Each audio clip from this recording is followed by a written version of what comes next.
Style తో సరికొత్త designs తో ఎస్కేటీ గోల్డెన్ డైమండ్స్ ఈ జూలై 5న నల్లగండలో గొప్ప ప్రారంభం.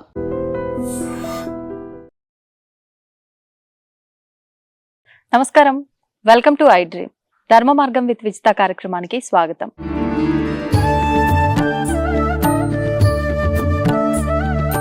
నమస్కారం అండి. జై శ్రీరామమ్మ. జై శ్రీరామ్ అండి. దాదాపు ప్రతి ఒక్కరూ కూడా వారాన్ని బట్టి దేవతారాధన చేస్తూ ఉంటారు నిత్యం. అవునండి. సోమవారం అంటే శివుడికి అని, అట్లా ఒక్కొక్క వారం ఒక్కొక్క భగవంతుడి కోసం కేటాయించబడింది అని చెప్పి విశ్వసిస్తున్నారు. అదేవిధంగా ఆరాధన కూడా చేస్తున్నారు. అసలు నిజంగా శాస్త్రంలో ఈ భగవంతుడికి ఈ రోజు ఆరాధన అని చెప్పబడిందా? మనం కరెక్ట్ గానే ఫాలో అవుతున్నామా? వాటన్నిటి గురించి తెలియజేయండి. తప్పకుండా అమ్మ. ప్రతి వారానికి కూడా వారాద్ ఆయుష్యవర్ధనం అని అన్నారు అన్నట్టు. కాలమే భగవంతుడి స్వరూపం కదా మనకు. ఈ వారాలలో ఏమిటి అంటే వారాన్ని స్మరించడం ద్వారా మనకు సంస్కృతంలో వచ్చేసరికి సోమవారం అని ఉన్నది కదండి. ఇందు వాసరే అంటారు. ఇందు అంటే ఏంటిది? చంద్రుడికి సంబంధమైనటువంటి రోజు. మంగళవారాన్ని భౌమవాసరే అంటారు. ఇలా వారానికి అధిష్టాన దేవతలు ఉంటారు అన్నట్టు. ఖచ్చితంగా సోమవారం రోజు పరమేశ్వరుణ్ణి ఆరాధించాలి. శివుడు చంద్రశేఖర చంద్రశేఖర చంద్రశేఖర పాహి మాం, చంద్రశేఖర చంద్రశేఖర చంద్రశేఖర రక్షమాం.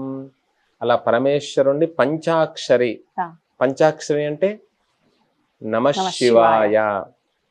ఈ నమశివాయ అనేటువంటి మంత్రం ఎక్కడ ఉన్నదంటే ఇది మహామంత్రం. ఎక్కడ ఉన్నది?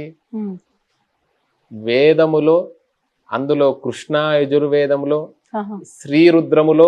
శ్రీరుద్రం కూడా మధ్యలో ఉంటుంది. ఏదైనా కూడా ఒక వస్తువును, చాలా కాస్ట్లీ అయినటువంటి వస్తువును మనం ఎక్కడ దాచి పెడతాం? బీరువాలో దాచి పెడతాం. ఆ బీరువాలో కూడా ఏం చేస్తాం? అందులో ఒక చిన్న లాకర్ ఉంటుంది. అందులో కూడా ఇంకొక చిన్న పర్సులో పెడతాం అన్నట్టు. అట్లా అంత గొప్పనైనటువంటి మంత్రాన్ని, ఈ నమశివ అనేటువంటి మంత్రాన్ని కృష్ణ యజుర్వేదంలో, శ్రీరుద్రంలో, అందులో మధ్యలో ఒక అనువాకం ఉంటుంది. నమ సోమాయ చ రుద్రాయ చ అనేటువంటి అనువాకం ఉంటుంది. అందులో నమ శివాయ శివతరాయ చ. అట్లా అలాంటి మంత్రాన్ని సోమవారం రోజు కనీసం సహస్రం సమయం ఉన్నటువంటి వారు, లేకపోతే 108 సార్లైనా కూడా ఆ రోజు వేరే ఏమి పనులు చేయకుండా పరమేశ్వరుణ్ణి ధ్యానిస్తూ నమ శివాయ నమశివాయ అనేటువంటి నామాన్ని స్మరించాలి. శక్తి ఉన్నటువంటి వారు వైదిక పరంగా రోజు కూడా వైదికులు రుద్రాభిషేకం ఇవన్నీ కూడా నిత్యకృత్యమే. కానీ వారికి ఎవరైతే అవకాశం ఉంటారో వారు దగ్గరలో ఉండేటువంటి శివాలయంలో కానివ్వండి, ఇంట్లోనే ఒక చిన్న శివలింగానికి, అంగుష్టానికంటే ఎక్కువగా లేకుండా ఒక చిన్న శివలింగానికి ఓం నమ శివాయ అని త్రిదళం త్రిగుణాకారం త్రినేత్రంచ త్రియాయుధం త్రిజన్మ పాప సంహారం ఏక బిల్వం శివార్పణం. అలా బిల్వంని సమర్పించడం ద్వారా లక్ష్మీ కటాక్షం లభిస్తుంది. బిల్వ వృక్షం ఏమిటి అంటే లక్ష్మీప్రదం. స్తవ వృక్షోథ బిల్వ. బిల్వ వృక్షం కింద లక్ష్మీ అమ్మవారు ఉంటుందంట. అంత గొప్పనైనటువంటిది. ఇప్పుడు ఉత్తర భారతదేశం, మధ్యప్రదేశ్ వెళ్తే మారేడు కాయలకు జ్యూస్ ఇస్తుంటారు. అంటే ఇది సైంటిఫిక్ గా కూడా చాలా ఆరోగ్యం. షుగర్ కానివ్వండి, బీపీ కానివ్వండి కంట్రోల్ కావాలంటే ఆ శివుడి మీద అర్చించినటువంటి బిల్వాల్ని మరల తీసి వాటిని పాడైన అవసరం లేదు, మనం నీటిలో ఉంచేసి తాగేయచ్చు. లేకపోతే చూర్ణని తీసుకొని లోపలికి తీసుకోవడం ద్వారా ఇటు ఆధ్యాత్మికంగా, ఇటు ఆది భౌతికంగా శరీరానికి రక్ష, మనస్సుకు రక్ష. పరమేశ్వరుడు యొక్క ఆరాధన. చేతులారంగ శివుని పూజింపడేని అన్నారు కదా. అలా సోమవారం పరమేశ్వరుణ్ణి, మంగళవారం రోజు సుబ్రహ్మణ్యేశ్వర స్వామి. మనలో అప్పుడప్పుడు కూడా బుసబుసలు కొడుతూ ఉంటారన్నట్టు. అంటే అధికమైనటువంటి రక్తపోటు అంటారు కదా, బీపీ, ఇవన్నీ కూడా. అందుకనే మంగళవారం శనివారం చాలా నిష్టగా ఉంటారు చాలా కుటుంబాలు కూడా. ఎందుకు అని అన్నారంటే సుబ్రహ్మణ్యేశ్వర స్వామి ఆరాధన చాలా విశేషం. నాగారాధన కూడా అంటారు అన్నట్టు. ప్రతి దానికి కూడా మా కులదేవత తెలియదండి అని అంటే సుబ్రహ్మణ్యేశ్వర స్వామి ఆరాధన చేయమన్నారు. ఎందుకంటే వెంకటేశ్వర స్వామి ఎక్కడి నుండి వచ్చారండి? ఉద్భవించారు వాల్మీకంలో నుండి, పుట్టల నుండి.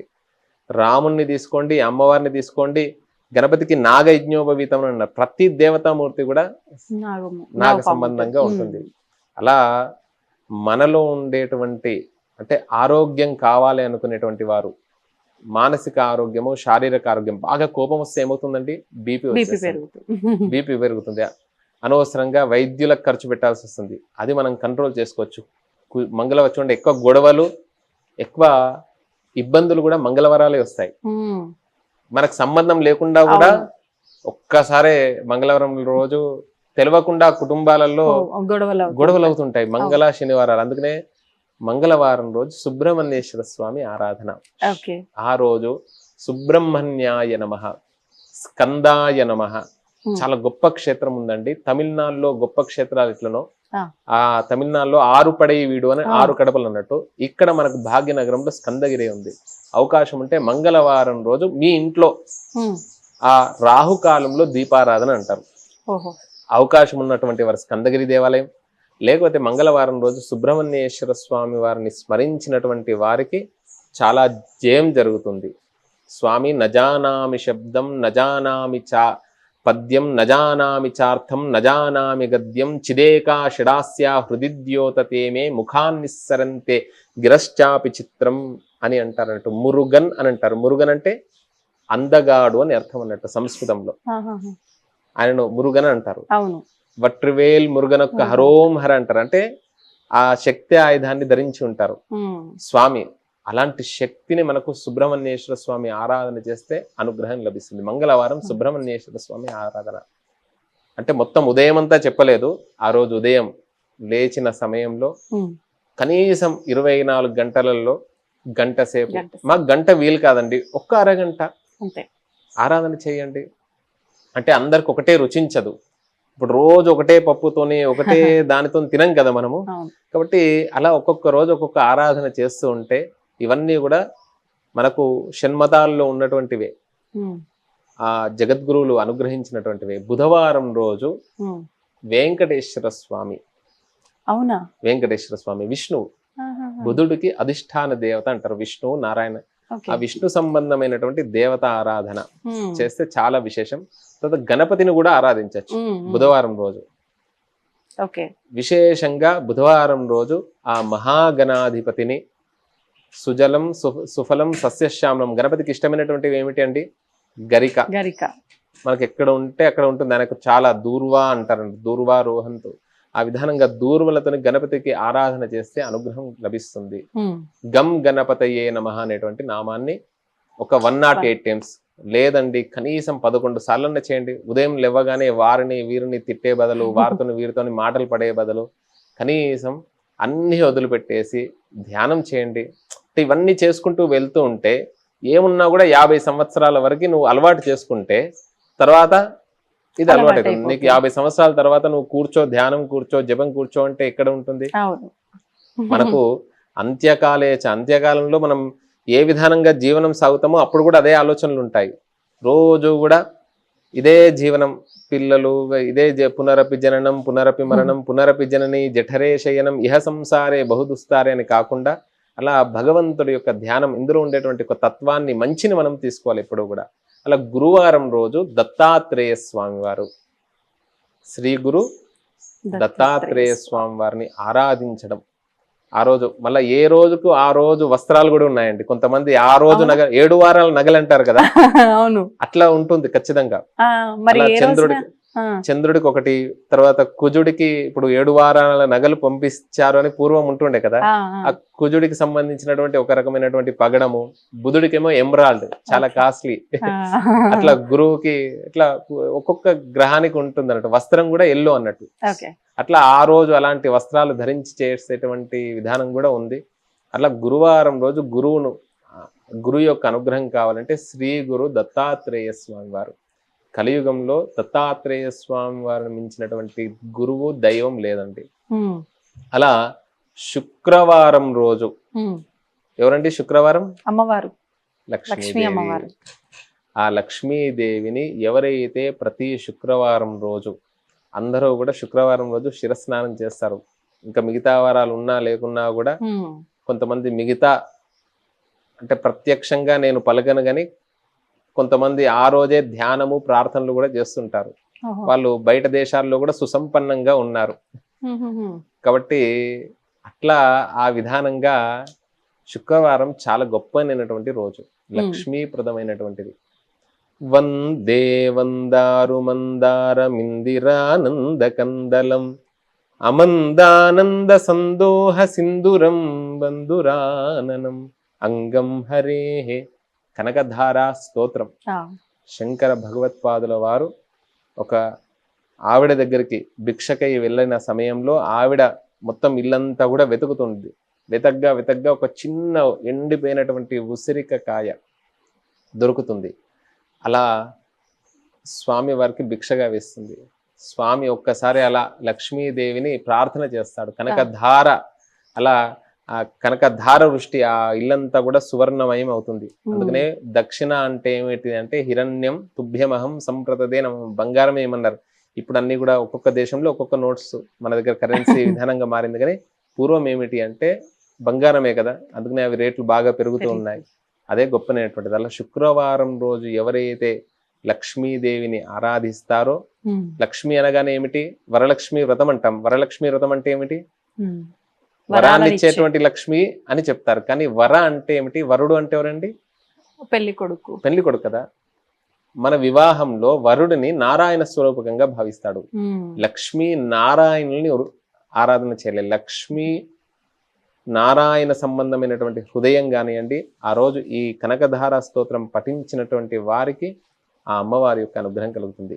శనివారం రోజండి వెంకటేశ్వర స్వామిని ఆరాధిస్తారు, హనుమంతుణ్ణి ఆరాధిస్తారు. చాలా ప్రధానమైనటువంటి దైవం. చూడండి, ఆ రోజు రాత్రి అంతా కూడా దేవాలయాలు 1 గంట వరకు కూడా, ఉదయం 2 గంటలకు తీశారు అంటే రాత్రి వరకు కూడా అన్నిటికంటే ఆ హనుమంతుడి ఆరాధన చాలా విశేషం అండి. హనుమంతుడికి ఒక ప్రదక్షిణలు, హనుమంతుడి దేవాలయానికి వెళ్ళారు అనంటే ఖచ్చితంగా మనం ప్రదక్షిణ చేయాలి. ఆయనకు ఒక 11 ప్రదక్షిణలు చేసుకొని, అంటే దేవాలయం విషయంలో. ఇంట్లో మాత్రం ఆరాధించవలసినటువంటిది హనుమంతుడిని యొక్క స్తోత్రాలు ఉన్నాయండి చాలా విశేషంగా. తర్వాత శ్రీమద్ రామాయణంలో శ్రీమద్ సుందరకాండ అనేటువంటిది, అందులో నమోస్తు రామాయ సలక్ష్మణాయ దేవ్యై చ తస్యై జనకాత్మజాయై నమోస్తు రుద్రేంద్ర యమానులేభ్యో నమోస్తు చంద్రార్క మరుద్గణేభ్య. లేదండి మేము ఇంట్లో ఇంత పెద్ద శ్లోకం చదువుకోలేమండి అంటారు. ఒకటే నామం అండి, శ్రీరామదూతాయ నమః, హం హనుమతే నమః. మాకు బీజాక్షరం పలకడం కష్టం, సింపుల్ వర్డ్ హనుమతే నమః. హనుమంతాయ అనకూడదు. ఇప్పుడు గురు శబ్దానికి వచ్చేసరికి గురవే నమః ఉంటుంది, కృష్ణుడికి వచ్చేసరికి కృష్ణాయ ఉంటుంది, గణేశుడికి వచ్చేసరికి గణేశాయ నమః ఉంటుంది. అంటే గణేశుడికి నమస్కారము. ఎట్లనో మనం కూడా మీకు ఈ వస్తువు ఇస్తున్నా అంటే ఎలా ఉంటుంది, మీకు అంటే అక్కడికి ఆపేస్తే ఎలా ఉంటుంది, మీరు అని ఆపేస్తే మనం ఏం చేస్తున్నాం అంటే మన యొక్క వాక్కు చాలా గొప్పనైనటువంటిది, వ్యాకరణం చాలా గొప్పనైనటువంటిది. హనుమతే నమః అన్నారు. హనుమతే నమః, హనుమతే నమః. ఆ రోజంతా కూడా శనివారం కూడా చాలా ఇబ్బందులు జరుగుతూ ఉంటాయి. అందుకనే అతి బలవంతుడైనటువంటి హనుమంతుడిని ఆరాధన చేయాలి. మనం ఇంట్లోనే ఉన్న దగ్గరనే సింధూరం పెట్టుకోవడము, తర్వాత హనుమంతుడికి ఇష్టమైనటువంటి దాడిమి ఫల నివేదన చేయడము, ఇలా రోజు కూడా మనం తినే ఏదైతే మనం భోజనం చేస్తామో దాన్ని తప్పకుండా శుచిగా స్నానం చేసి మాత్రమే ప్రసాదం మనం వండాలి అని అంటారు అన్నట్టు. అది కూడా మనం వండే ముందు కూడా 2 గింజలు, ఇంతకుముందు పొయ్యిలు ఉంటుండే దాంట్లో వేస్తుంటారు. ఇప్పుడు గ్యాస్ స్టవ్ కాబట్టి అన్నం ఉడికిన తర్వాత ఒక 2 గింజలన్నా కూడా భూమి మీద వేయాలి అని అన్నారు. చివరికి ఛాయ్ తాగుతున్నా సరే ఒక నమస్కారం ఏది చేసినా కూడా భగవత్ అర్పితంగా చేయాలి అని అన్నారు. ఇట్లా ఆదివారం వచ్చేసరికి పూర్వం ఏమిటి, ఈరోజు ఆదివారం అంటే సెలవు, కానీ పూర్వం ఏమిటి అంటే ఆదివారాన్ని ఎందుకు ప్రత్యేకంగా చెప్పారు అనంటే ఆ రోజు ఉపాసనకు యోగ్యమైనటువంటిది. ఆ ఉద్దేశంతోనే సెలవు అనేటువంటిది ప్రకటించారు. అందరికీ కూడా ముఖ్యమైనటువంటిది ఆరోగ్యం అండి. మీరు వీక్ అంటే వారం రోజంతా కూడా చాలా ఎనర్జీగా ఉండాలి అని అంటే నిద్ర ఎనర్జీని ఇస్తుంది. కానీ ఆ ఆదివారం ఏ విధానంగా గడుపుతామో మిగతా 5 రోజులు ఆ ప్రభావం ఉంటుంది. ఆ రోజు ఏమాత్రము అంటే ఈ మధుమాంసాలకి దూరంగా ఉండి సూర్య భగవాను ఆరాధించినటువంటి సూర్యోపాసన చేయాలన్నట్టు సూర్య భగవాను ఎవరైతే ఆరాధిస్తారో ఆదిత్య హృదయ స్తోత్రం చేయాల్సినటువంటి వారు ఆదిత్య హృదయ స్తోత్రం, లేకపోతే సూర్యుని ముందర కూర్చొని మెడిటేషన్ అంటారు. అందరికీ కూడా ఏంటిది ప్రాణశక్తి, ఉచ్ఛ్వాస నిశ్వాసాలు అంటారు కదా, మనలో ఉండేటువంటి ప్రాణశక్తిని మనము ఒక ఉత్తేజపరుచుకోవాలి, అంటే గొప్ప ఒక శక్తిని నింపుకోవాలి మిగతా 5 రోజులు పని చేయడానికి. ఆ రోజు ఎవరైతే సూర్యుడిని ఆరాధిస్తారో వారికి అద్భుతమైనటువంటి ఫలితాలండి. అందరు కోరుకునేది ఏంటిదంటే, నేను హాస్పిటల్లో వైద్యశాలల్లో అడుగు వేయకుండా హాయిగా ప్రశాంతంగా ఆరోగ్యంగా వజ్ర అంగం బజరంగ్ అంటారు, అదే శరీరం, అలాంటి అంగంగా నా శరీరం ఉండాలి అని అంటే ఖచ్చితంగా ఆ యోగాసనాలు చేయడం కానివ్వండి, ఆ రోజు మన పనులు మనం కొన్ని చేసుకోవడం కానివ్వండి. అందుకనే ఆదివారం పనులకు కూడా పెట్టారు. కానీ దాంతో ముఖ్యంగా దానికంటే ముందుగా సూర్య ఆరాధన అనేటువంటిది చాలా ముఖ్యమైనటువంటిది. ఉదయము సాయంకాలం కూర్చొని ఆ సూర్య భగవాను స్మరించాలి. సాయంకాలం ఆదిత్య హృదయ పారాయణం చేయకూడదు. సాయంకాలం ఏమిటి అని అంటే, ఆదివారం రోజు సాయంకాలం రాహుకాలం ఉంటుంది 4:30 నుండి 6 మధ్యలో. ఎవరైతే దుర్గా స్తోత్రాన్ని కానివ్వండి, హనుమాన్ చాలీసా కానివ్వండి, ఒక్కరు కాదండి సామూహికంగా కలిసి చేసినటువంటి వారికి అతను పూర్ణాయుష్యుడు 120 సంవత్సరాలు అద్భుతంగా జీవిస్తాడు. 100 years గ్యారెంటీ.